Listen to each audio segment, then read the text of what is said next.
If you love $9 Monday and $2 Tuesday, you're really going to appreciate our new Throwback Thursday when all daily packages are slashed in half. Yes, you heard right at both WagerTalk.com and SportsMemo.com. All Thursday daily packages are now 50% off. This means that a 4% package will be only $12.50. A 5% top-rated play, normally priced at $35, will be only $17.50. And the hottest sales item of the day, get a full day of access from the handicappers of your choice. That's one day of every applicable play they release, including any 5% best bets normally priced at $39 for only $19.50. The best part is you can come back every Thursday to take advantage of this limited time 50% off spring off.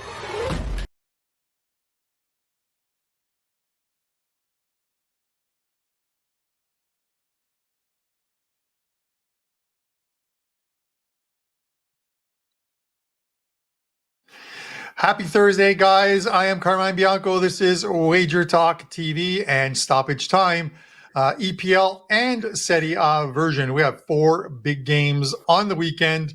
Tottenham, Brighton, Wolverhampton, Chelsea, Lazio, Juventus.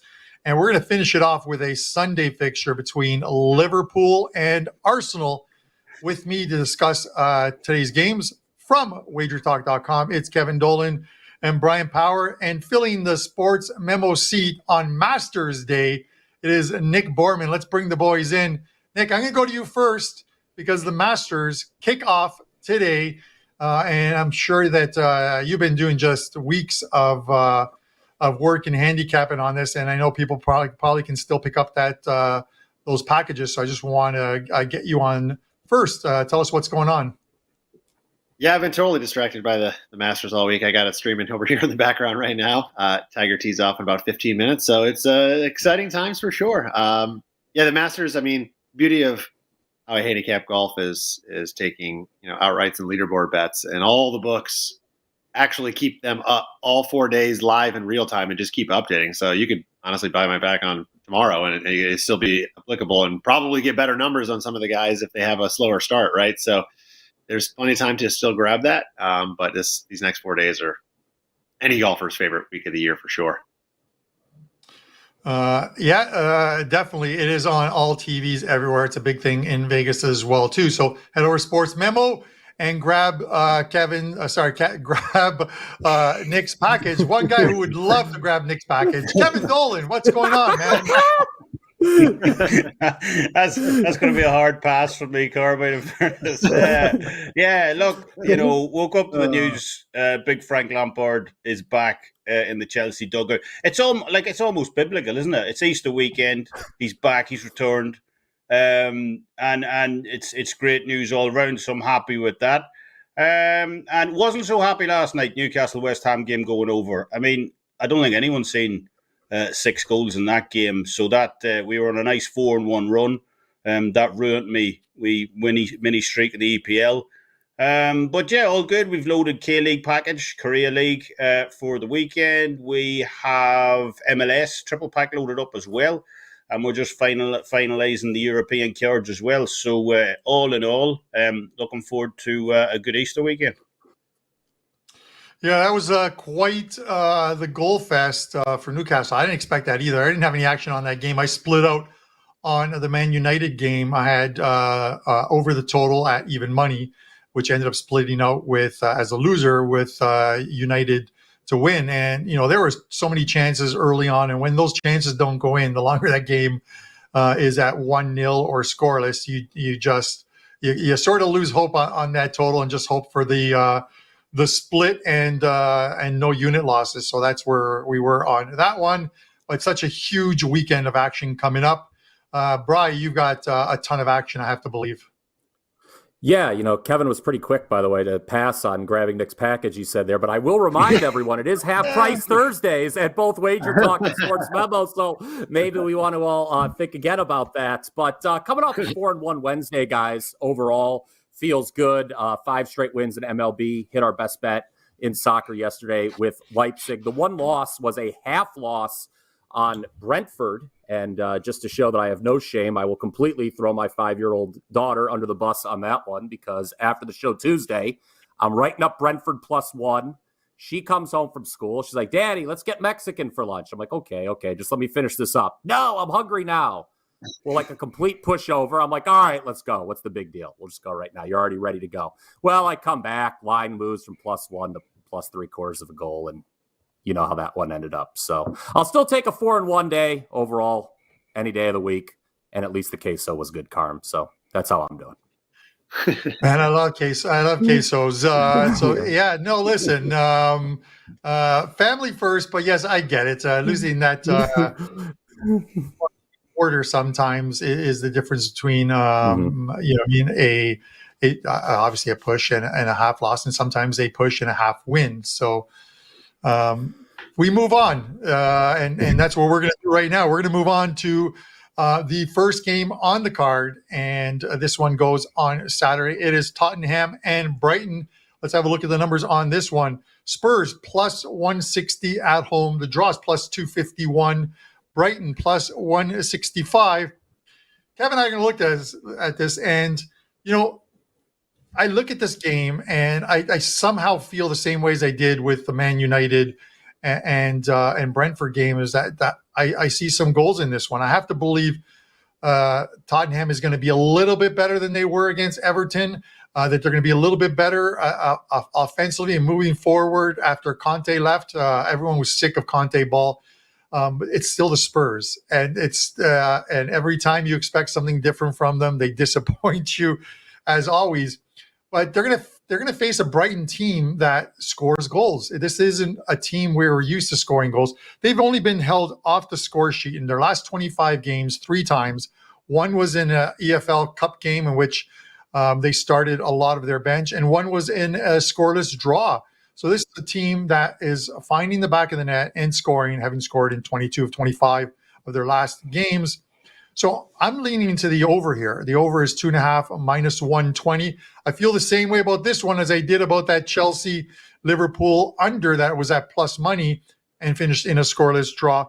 This has the feelings of a 2-1 game. And if you like the 2-1 scoreline, it is either scoreline 2-1 Tottenham, 2-1 Brighton is paying plus 1,000 or 10-1 in bookmaker odds. So 10-1 on the 2-1 draw. If you want to sprinkle a little bit on that one as well too, but the lean here is over 2.5 -120, and I'll send it over to Kev. Well, we talked about it last Thursday's show. The fact that we didn't expect much of a new manager bounce for Tottenham, Carmine, in that Everton game. Despite Conte's exit at the club. As well, for a couple of reasons. Stellini's not really a manager to begin with, and Tottenham still have some major foundational issues. That a simple switch at the helm isn't going to fix, and that proved to be the case in that game. Tottenham created just 1.39 xG against Everton on Monday night, at least. According to Understat, we've talked about this before. Some websites slightly different, but around that ballpark. And a penalty's worth 0.79 xG. So it really does go to highlight just how poor, Tottenham were and have been across their last few games. They look like a team low on confidence to me right now. They've amassed just 1 win in 6. They've got a ton of injuries ahead of this one as well. Lucas Moura suspended also, and they're facing one of the hottest teams in the EPL right now. Brighton have amassed 2.20 points per game across the last 5 road starts. That's the 5th best in the league overall in terms of form.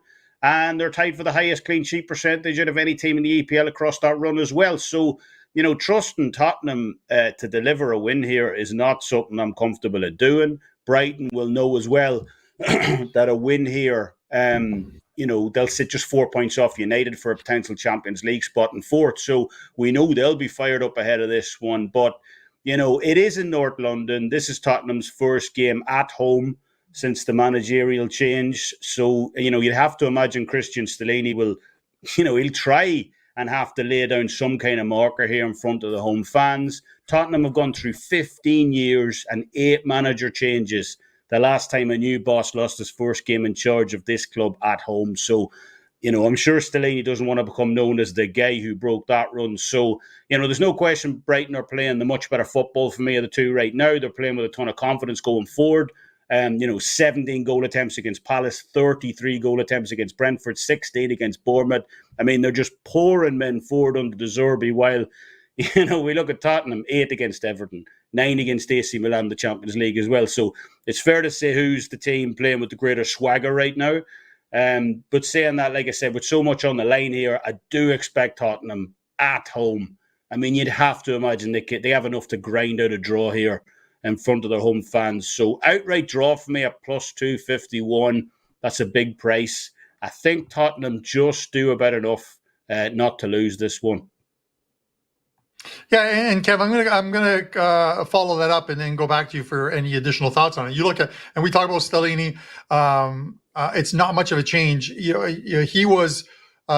stepped into the managerial role for Tottenham for a few games this year. I think one when Conte was suspended, and then he had his gallbladder removed, so he was out for 3-4. But they still played. The Spurs still played under the Conte style. There, does he? And you mentioned putting his own stamp on this, maybe changing it, entertaining the fans, maybe playing a little more offensively if they're even capable of doing it. My follow-up to you is Brighton are 4 points back of Tottenham. They're in 6th place, but with 2 games in hand and 1 game in hand on Man United and Newcastle, who are on 28 games and have played 1 more. Do you think any type of a continued run by Brighton can push them into a top 4 spot? I mean, it's a difficult one because they are playing so well right now. But the only caveat I'd have is you look across those last 5 games we just mentioned for Brighton, it has been a fairly easy run. So we need to see how they're going to, continue that run against the better teams. They couldn't put Brentford to the sword the other night. So they definitely have the capability. They're playing so well right now, but we all know that top 4. If Man United can, they went through a bad patch there, but if they can turn it around, it's going to be difficult for Brighton, I would imagine, to get inside that top 4. Yeah, and bad patch for sure. Prior to that win yesterday against Brentford, they had dropped 8 of a possible 9 points in their 3 previous games. So I'm sure they really did need that win. But speaking of needing wins, let's move on to our next game: Wolverhampton and Chelsea. The odds on this one: Wolverhampton plus 296. The draw is plus 244.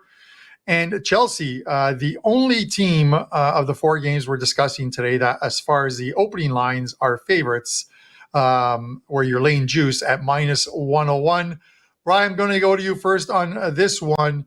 The Blues, can they get going here? They're sitting in 11th place right now. Obviously, a managerial change. Frankie's back. Let's see what happens here. Let us know what you think is going to happen here. Well, you've heard this before, but I think, look, this is a true new manager bounce here, and I think we've got to. I really mean it this time, guys. Have to see more goals from Chelsea. They have 30 goals this year on 41 XG. That's per understat again. We talk about how the numbers can vary depending where you're looking at.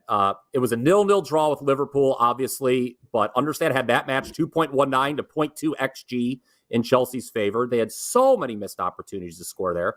And it's worth noting, it was the second straight match where Chelsea creates more than 2.0 XG and fails to score. And what's really frustrating about that, guys, because we've been talking about that all season, right before the international break, it looked like Chelsea had turned a corner in this regard. They had multi-goal efforts in 3 straight fixtures. So I am looking for Chelsea to score goals in this match against Wolves. The only question is, do we take Chelsea to win, or do we look at the over? Because for what it's worth, Chelsea, and I've mentioned this before, they've conceded about 7 fewer times than expected this season.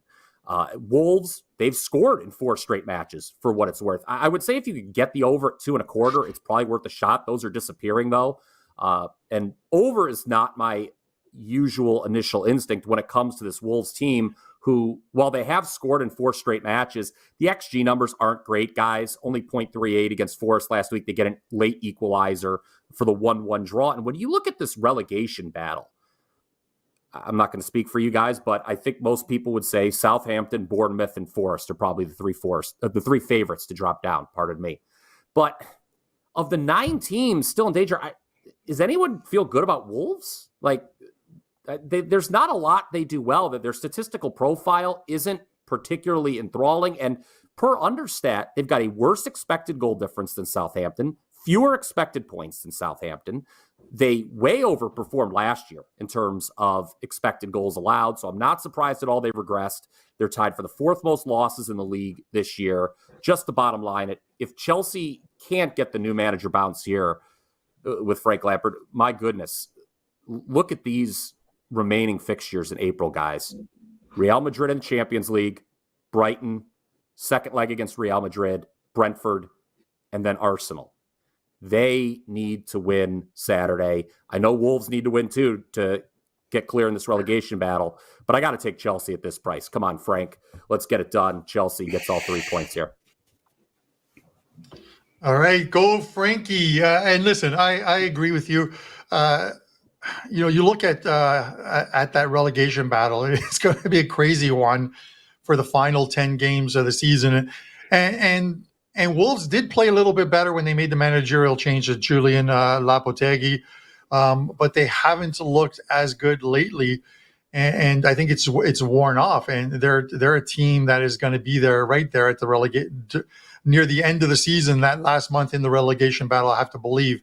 Nick, give me your thoughts on this one. Is it straight out Chelsea and Frankie boy for Kev? Listen, nobody's happier, obviously, in the world than Kevin having Big Frank back on the sidelines for the Blues. And, Brian hit on the fact that Graham Potter ball continues at Chelsea, the curse of Graham Potter, even though he is no longer there as they continue to put up chances in XG and do not score and do not turn those into results. So I won't hit on either of those topics. One thing I'll add about Big Frank and the new manager bounce that I'm not really excited about in this particular case is that he's already been there. And the first time around wasn't so good, right? They got rid of him then. So maybe there's a new manager bounce. Maybe there's not. To me, though, what the reason I don't like Chelsea in this spot is Chelsea's in that weird area of what the hell does the rest of the season matter? Their entire year is going to be based on one thing and one thing only, and that's what they do against Real Madrid in this next round and obviously going forward for the Champions League. So I do not want to put my money behind Chelsea at all in this game just because it's a clear look-ahead spot. This literally means nothing at all for them, in my opinion. I mean, there's no way they can move the top 4. There's no way they're in relegation danger. Wolves, obviously, Brian touched on the fact that there's half the league is in a battle against relegation right now. So every point matters for Wolves, and I think that urgency and that scrappiness probably will be the difference here. I just don't want to back Chelsea. I've done it too many times this year. I've got burned too many times. Maybe it'll change. So I'm not going to do that here. Wolves, it's not a huge play. It's not a huge, exciting play for me, but I think they are the right side in this game, getting a head start plus a half a goal. If you're really frisky, the money line's damn near 3-1 on them to win the game. I just think the urgency is there for them to do so. I don't know who's going to be on the field for Chelsea. Listen, they're deep. They got plenty of guys they can put out there. They can put out their second squad, or if they even have that, because they got so many guys that are all kind of A squatters and they just rotate. But they can put out whoever, and they would still be a better team on paper than whoever Wolves is going to put out. So I just don't like this spot, and I don't know. What would be funny to me is if Lampard comes in here and wins this game, right, and then craps the bed in the Champions League, and they're like, that was the only thing we had left. I'm glad we brought Lampard back, and Big Frank's going to be in big trouble once again. But it doesn't sound like he's necessarily long-term plans. They're just trying to get through the season with the guy. But anyway, long story short, I don't like the spot here for Chelsea, so I'm not going to take him. I'd rather just get the head start on Wolves, and a game that very well might just end up in a draw. All right, Nick Borman, Sports Ben. Well, come on, Nick. It'll be different this time with Chelsea. This is what we say each and every week, and each and every week we're disappointed. But yeah, Frankie's the caretaker of the team. I think for the end of the season, and then they'll figure out what they're going to do in the summer, and whether Julian Nagelsmann, whether he's a part of the plan. I know that they looked at I think Luis Enrique as well too. So it'll be interesting to see which way they go as far as next season.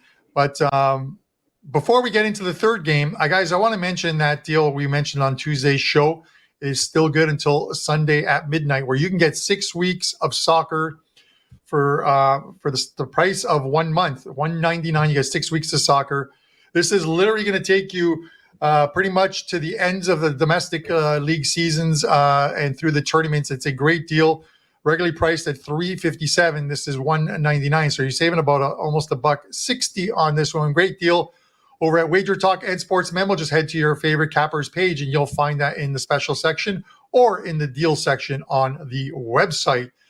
Speaking of which, on the website, it is 50% off Thursdays. So any package, whether it's a daily package, a 5% play, is all priced at 50% off. So head over to the website and take advantage of as many of those as you want. All right, boys, we're heading to Serie A in a big game on Saturday before we finish it off Sunday in London. It is Lazio and Juventus. The odds on this one, Lazio plus 177. The draw plus 202. Juventus plus 182. Kevin and I will look at this one. And I'm going to say, in spite of that 15-point reduction, Juve are still within eye shot or distance of a top 4 spot. Only 6 back of Inter Milan, who are struggling at the moment. And they are, since the World Cup restart, after the World Cup break, they are 14-3-3, one of the best teams in Serie A since the restart. Lazio 9-5-5 since the restart, but impressive wins against AC Milan, Napoli, and Roma, 3 teams that you'll find in the top 6 as well too. So they're playing extremely well. I'm gonna lean to the pick'em here. This is a game in which I think Juventus can get the 3 points, and that plus 182 is big enough that I want to sprinkle a little bit on that. But I can completely see these teams sharing points on Saturday. All the Italian games, by the way, are being played on Saturday as opposed to Sunday because it's Easter Sunday, and they don't play Serie A games on Easter Sunday. That's why there's a bigger card on Saturday. I see these teams sharing the points just because Lazio is playing so well defensively at the moment. And much like that Chelsea-Liverpool game where I think these teams are pretty much even though Juve have held over this team over the years, this feels like one of those scoreless draws, 1-1 draws. So I'll take the pick'em, hope that they win, but have the insurance of a draw and a push on the pick'em line. So pick'em minus 105 is the play for me, and I'll send it over to Kev. Kev, what do you got on this one? I actually quite like a few players in this one, Carmine, but the market's, really priced me out of it. I like the under initially in this game, for obvious reasons, but, it's a straight 2 right now. Juice towards the under, even at 2. So, forced to leave that alone. I was also looking towards the outright draw. I think that's a high possibility here. But again, money's come in on that. It's priced at plus 198 right now, I believe. It's under that plus 200 threshold, which, unless you're talking about a Serie C game, that's criminally low to be under plus 200 for an outright draw. So I've opted to go with the first half under 0.75 here at minus 105 instead. I just expect, like I'm pretty sure everyone else does, this game to be incredibly low scoring on Saturday. Lazio haven't conceded a single goal in 6 straight league games now. They have the best defensive record in the entire Serie A this season, just 19 goals conceded all year, which, is an incredible turnaround from where they were at this point last year. They ranked, was it bottom half overall in terms of top 6 sides or whatever it was. And they face the Juventus side in this one, who have been almost equally as impressive on defense this season, I should say. They've allowed the 3rd fewest goals against in the league. They rank actually as the best team on defensive XGA since mid-October as well. So, it's hard to envision a shootout taking place when you've got 2 teams bringing in stats like those. And the reason I've opted to go for the first half line under instead of the full game line is because Juve have tended to open up a little more after the break. They've scored 6 more goals this season in the second halves of games rather than the first half. And an even more jarring statistic from the Lazio side of the play. Out of Lazio's 19 goals allowed this season, 15 of those came in the second half. So I'm going to take the first half under 0.75 here at minus 105. Worst case scenario in my mind is we end up with a half loss. But I really think this one goes into the break at 0-0. So yeah, low scoring game for me with a focus on the first half line in particular in this one. All right, I like it, and you're right. We've been priced out of a lot of the markets in this one. When I was looking over the numbers, I said before I went to our live lines to see what the numbers were in the game, I wondered to myself, okay, what kind of juice do I have to lay on the under 2.5, and then I get to the site and I see that it's 2 across the board, and I've been priced out. And at 2, because that 1-1 scoreline for a game like this one seems like a popular scoreline, or even a game that is 1-0 and they get that second one very late in the game. It is so tough to bet an under 2 in this spot. And to your point of the draws, you just got to wait until the last month of the Serie B season in Italy, the second division, and look at the prices of some of those draws. There are some games in the final 2 weeks of the season where the draw is actually the favored at minus money because teams are looking to share points. And I've seen draws last year that were minus 160 on the draw in games. And this is not in-game, this is pre-game odds. So it tells you what those teams have planned for that game when there's no shots on goal and it finishes 0-0. But with that said, one game that I don't believe is going to finish 0-0 is this next game we're going to discuss, Liverpool and Arsenal. Odds on this one, Liverpool 173, the draw plus 263, Arsenal, league leaders right now, plus 147. This team just keeps on finding a way to win. Nick, I'm going to go to you first on this one. The Gunners, all year, Kevin and I have joked around about the Jenga Gunners, and you just keep waiting for them to fall apart, and it just hasn't happened. It's kind of like the story of Leicester City years ago. People kept waiting for them to fall apart, and they ended up winning the Premiership or the Premier League. Give me your thoughts. Yeah, you're 100% right. It's funny when you look at or when you think about the schedule makers putting out this fixture schedule, way back when. They're like, all right, match day 30, we got Arsenal, we got Liverpool.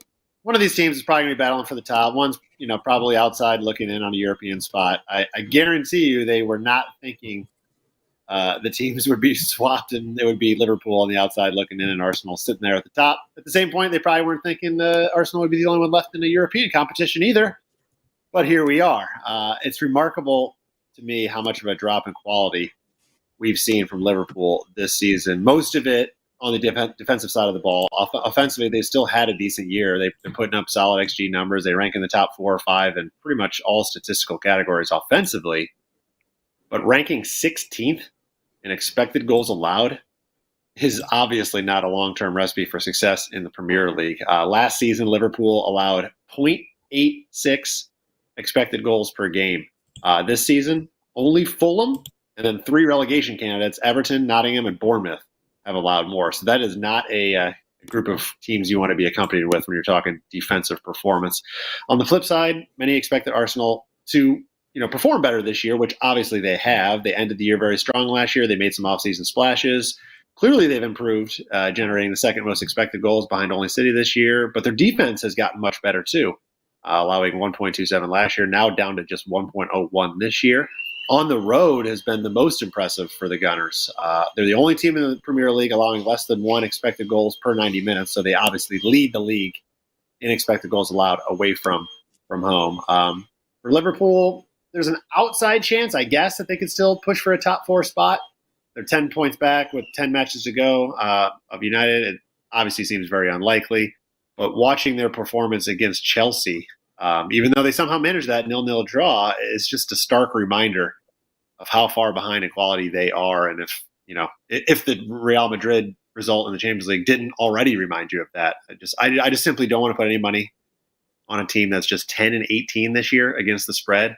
While you look at Arsenal, and obviously they started the season where they started the season, and maybe not everybody was high on them, but as the season's gone on, the longer they sit at the top, the more the spreads are getting bigger and bigger and bigger for them. They're still 19-9 with 1 push against the spread this year, and the overs are 18-11 to the over. So Arsenal won the reverse fixture 3-2 back in October. They generated more than 2 expected goals.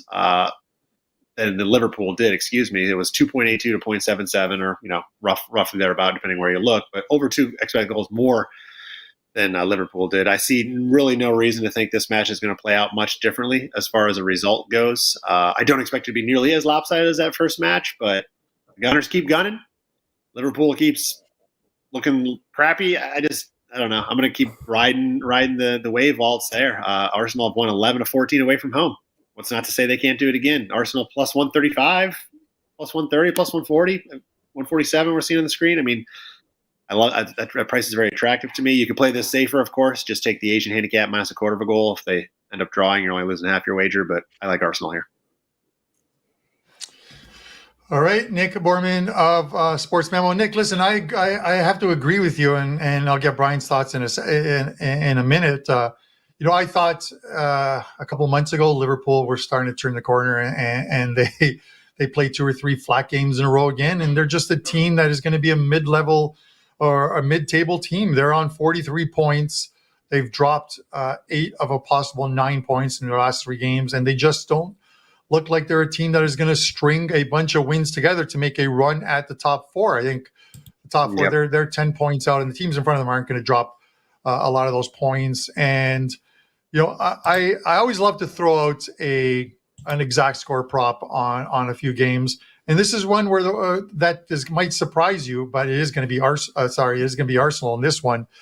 Arsenal 3-1 is plus 1,800. I'm going to throw up a 1% play for clients on Arsenal 3-1 plus 1,800 and see if we can get a little bit of pizza money for next week going. Brian, give me your thoughts on this one. Anfield, always a tough place to play, and they've held over Arsenal for the longest time. But maybe that last win 3-2 was a signal of things to come for this Gunners side against the Reds. What are your thoughts here? Yeah, I'll keep this one short and sweet, guys. On the surface, Liverpool, we all agree they appear to be in trouble here. Not only were they lucky to escape with that goal of straw against Chelsea, but Arsenal, guys, I mean, not only have they won 7 in a row, they've put up at least 3 goals in 6 of those victories. Incredibly impressive what this team continues to do in the league. And not only should Liverpool have conceded multiple goals to Chelsea midweek, Nick hit on this a little bit. The number of actual goals they've conceded should be way higher this season. They've conceded only 33 on 45.7 XG. Nick mentioned there's only a couple sides lower than them on XG in the league. Only Fulham has been luckier when you look at actual versus expected goals allowed. So I think there is defensive regression coming for Liverpool. I know they've only conceded 9 times here at Anfield all season, which is tied for the second best defensive home record. But I don't think that's going to hold up here. Since the 7-0 win over Man U, which caught everybody by surprise, Liverpool's lost 1-0 to Bournemouth, 4-1 to Man City, and then, of course, the draw to Chelsea that we've hit on multiple times. Arsenal, I agree, very tempting at this price, plus 135, plus 140. One thing that did catch my eye, though, 42 of Arsenal's 70 goals this season have come on home soil. It's their matches at home tend to be a lot higher scoring than on the road. I don't think we're getting another 3-goal effort here from the league leaders. But, I was thinking back to our last show, a bet our friend Pavlos gave out, and I'm going to go with it in this match. 2 or 3 goals. I know you talked about the pizza money, Carmine. That's a very intriguing option at that price, but I think plus 110, this is available at DraftKings, for there to be 2 or 3 goals scored in this match is a very safe bet and something I would recommend going with. Doesn't matter who wins, obviously, as the saying goes, but I think 2 or 3 exact is the way to go here. That is the Pavlos adage that he loves to throw out. I don't care who wins, just land on 2 or 3, and he'll be happy. So with that said, we're going to get into our recaps of today's show. I want to mention, of course, that we'll be back on Tuesday as Champions League returns, and we are going to cover the games that are being played next week. We're into quarterfinal action. I'm looking forward to it. Some great matchups across Europe in those ones. But now our recap, and we're going to go to Kevin first. Kev, let us know what's up at WagerTalk, and we'll have a look at your leans on today's show. Well, as we said at the top of the show, Carmine, we got K-League Soccer loaded up on site right now for clients. Our MLS triple pack is up right there as well. We're finalising the European cards as we speak, so it's going to be a bumper weekend in soccer. Apart from that, if you haven't had the chance to check out our box and preview yet for this weekend's Shakur Stevenson fight over on ESPN Plus, make sure and do that. That's over on WagerTalk TV on YouTube right now. And we'll have a ton more boxing plays loaded up for this weekend as well. Those prop markets for the undercard main events don't get released till usually late Thursday, early Friday for those ones. So, make sure and join us this weekend for what should be a bumper load of plays. Love to hear it, and wishing you the best of luck. Of course, it is Masters Thursday, so I know Nick Borman's got a ton of plays up. Nick, let us know what's up at Sports Memo, and we'll have a look at your leans. Yes, golf pack is still available. They have teed off, but you can still jump on that pack. There's a 5% play included in there, 3-1 in golf, 5% plays in 2023. So hopefully continue that, and then I'll continue to focus my efforts as we get into the weekend on MLS. It's been a good start to the year, 14-8 plus 15 units on our way to 5 straight winning seasons. So hopefully we can continue to roll there. Not liking what I'm seeing from my Union right now, but long season. Hopefully they'll get their act together. Don't worry, they will roll at some point, Nick. They'll be fine. They'll be fine. Brian, let us know what you have up at WagerTalk, and we'll have a look at your leans.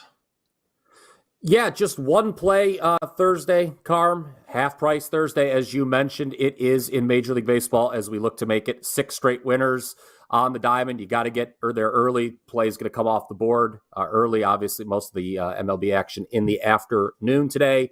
Not going out for lunch, so that's good news for this weekend. Soccer plays, we'll start getting those written up right away after the show. Actually, not right away after the show, because at noon Eastern, you can catch me again on WagerTalk TV, if believe it or not, as I will be with Prez and Teddy talking some MLB and soccer as well. So look forward to that, and look forward to a big weekend, which will include UFC. We're going to get that up as well today.